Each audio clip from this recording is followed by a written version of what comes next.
Rajya Sabha seat को लेकर क्या ये गणित बनता हुआ दिखाई दे रहा है कि ये AIMIM, JDU, RJD, Congress, CPI, CPIML, BSP, ये सारी पार्टियां मिलकर खेल करें, जेडीयू कोटे से 3 सदस्य राज्यसभा चले जाएं? अगर मगर का सवाल है, समय है, लेकिन क्या राज्यसभा के मामले में आरजेडी मदद करने वाली है जनता दल यूनाइटेड की? क्योंकि बहुमत तो किसी के पास नहीं है। एआईएमआईएम आरजेडी को सपोर्ट करेगी नहीं। एआईएमआईएम कह रही है हम नीतीश कुमार के साथ हैं, और बहुमत के लिए विधायकों की जरूरत है, 41 विधायकों की जरूरत है। तो 2 विधायकों को माफ कीजिएगा, 2 लोगों को राज्यसभा भेजने के पास जेडीयू के पास सिर्फ 3 सीटें बचती हैं। तो क्या ये खेल देखने को मिल सकता है कि आरजेडी राज्यसभा के मामले में सपोर्ट कर दे जेडीयू को, इंडिया गठबंधन सपोर्ट कर दे जेडीयू को, नीतीश कुमार को? देखिए, मुझे नहीं लगता है कि सपोर्ट करेंगे। इंडिया गठबंधन का एक कैंडिडेट होगा जी, और वो चुनाव लड़ेगा। इंडिया गठबंधन से हो सकता है दीपांकर भट्टाचार्य हो जाए कैंडिडेट, या कोई कॉमन नेम जो सबको मंजूर हो, या हिना साहब, कोई मुस्लिम कैंडिडेट, या मतलब एक कॉमन कैंडिडेट किसी को बनाया जा सकता है। हो सकता है अब्दुल बारी सिद्दीकी ही हो जाए। कॉमन कैंडिडेट एक बनेगा जिसे कि राज्यसभा के लिए चुनाव में उतारा जाएगा। अगर चुनाव की नौबत आएगी तो नीतीश कुमार जनरली चुनाव की नौबत नहीं आने देते हैं बिहार में। अभी तक वो चुनाव की नौबत नहीं आने देते हैं, आम सहमति से ही करा लेते हैं।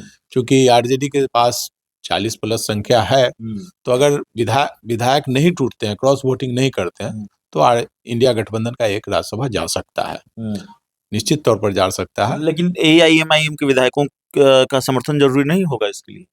देखिए, एआईएमएम के विधायकों का समर्थन तब जरूरत होगा। देखिए, विधायकों की संख्या न तो इंडिया गठबंधन के पास इंडिया है पर्याप्त, न एनडीए के पास है। तो 5वीं सीट का जो चुनाव होगा उसमें जिसके पास ज्यादा वोट आएगा वही जीतेगा। अगर आरजेडी के पास 40 विधायक ही वोट करेंगे और इंडिया गठबंधन के पास 39 होंगे तो वही जीतेंगे। इसीलिए मैं बता रहा हूं कि दीपांकर भट्टाचार्य सर्वमान्य कैंडिडेट हो सकते हैं, कोई मुस्लिम कैंडिडेट, सिद्दीकी जी सर्वमान्य कैंडिडेट हो सकते हैं। तो ऐसा कैंडिडेट दिया जाएगा जिसमें कि ओवैसी भी कुछ नहीं कर पाएंगे, और अब संजय यादव को कैंडिडेट बनाएंगे, बाकी लोगों को बनाएंगे, ऐसे लोगों को जिसको लोग नहीं चाहते हैं, तब तो हारते हैं ना। तो सर्वसम्मति से इंडिया गठबंधन की बैठक में, जो जैसा कि आपने बताया कि तेजस्वी के आने के बाद बैठक होगी और बैठक में महत्वपूर्ण निर्णय लिए जा सकते हैं, तो बोलेंगे कि निर्णय तो लेना होगा, निश्चित तौर पर महत्वपूर्ण निर्णय लेना होगा संगठन के स्तर पर, पार्टी के स्तर पर, और कार्यकर्ताओं से जुड़ना पड़ेगा। तेजस्वी यादव को यात्रा करनी पड़ेगी, लोगों के बीच जाना होगा, लोगों को जोड़ना होगा। नहीं जोड़ेंगे तो इस बार 25 है, अगले बार 25 से भी नीचे आ जाएंगे। तो तेजस्वी यादव को करना पड़ेगा, डिसीजन लेना पड़ेगा सर्वसम्मति से। अहंकार को त्यागना होगा, अहंकारियों को किनारे करना होगा। खरमास के बाद मंत्रिमंडल विस्तार होता हुआ देख रहे हैं, इसकी संभावना है? बिहार में तो मंत्रिमंडल विस्तार के अटकने और लटकने की परंपरा है।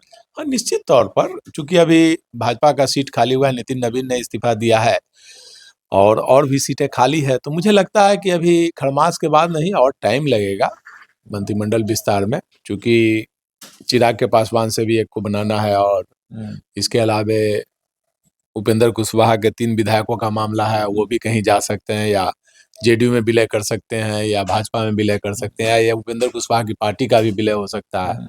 तो बसपा के विधायक को मंत्री बनाने की बात हो रही है, फिर पान पार्टी के विधायक को मंत्री बनाने की बात हो रही है। तो अभी टाइम लगेगा, सब कुछ सेटिंग होगा, सब लोग दल बदल कर लेंगे, तभी कुछ वैसा निर्णय होगा शामिल होने के बाद ही। अभी तत्काल मुझे लगता है कि इसकी संभावना नहीं दिख रही है। इसकी संभावना नहीं दिख रही है। खरमास के बाद, दही चूड़ा के बाद तुरंत मंत्रिमंडल विस्तार नहीं होने जा रहा है। तुरंत देखिए, खरमास क्या है मंत्रिमंडल विस्तार में? ऐसी तो कोई बात नहीं है खरमास का। 2005 में नीतीश कुमार हुए थे तो खरमास में ही मंत्रिमंडल विस्तार उन्होंने किया था।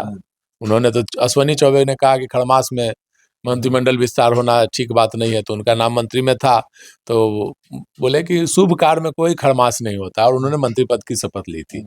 और देखिए, खरमास में ही शपथ लिया था, और सरकार अश्विनी चौबे केंद्र में भी मंत्री बने, बिहार में लगातार 10 साल मंत्री रहे।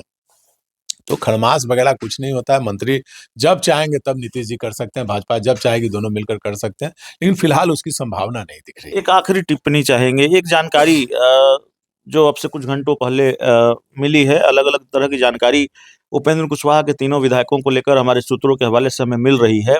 मेरी जानकारी के मुताबिक जनता दल यूनाइटेड ये चाहती थी विधायकों की नाराजगी के बाद कि चारों विधायकों का विलय, मतलब पार्टी का विलय, उपेंद्र कुशवाहा की पार्टी का विलय जेडीयू में हो जाए और विधायक जो नाराज हैं इस चैप्टर को क्लोज किया जाए।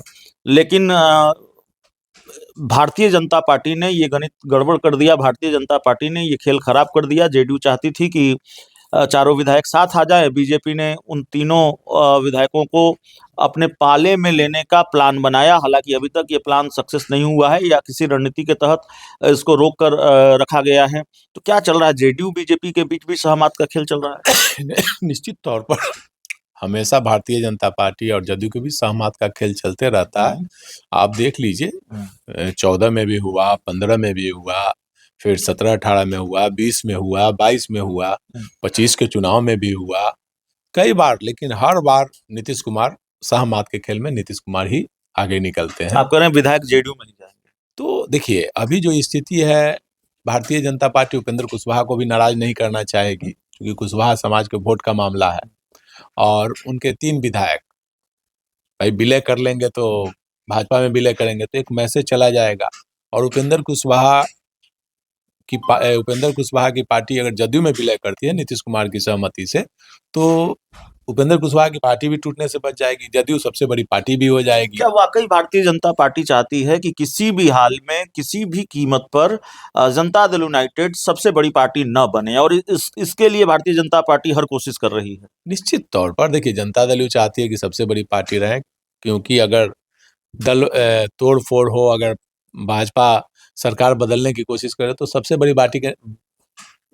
बड़ी पार्टी होने के नाते सरकार बनाने का दावा पेश कर सके, और आरजेडी तो समर्थन कर ही देगी, उसमें कोई बात नहीं है। तो इसलिए भाजपा तो अभी सबसे बड़ी पार्टी है ही, जदयू चाहती है सबसे बड़ी पार्टी बनना, तो 4 विधायक अगर आ जाएंगे तो जदयू सबसे बड़ी पार्टी हो जाएगी। ओवैसी के विधायकों को भी पार्टी में शामिल करने की बात हो रही है, पान पार्टी की बातचीत सभी पार्टियों से हो रही है, लेकिन फुल एंड फाइनल नहीं हो पा रहा है, जिसके कारण मामला लटका हुआ है। चलिए, तो हमारे साथ संतोष सर थे। इस पूरी रिपोर्ट में इतना ही। बहुत बहुत धन्यवाद।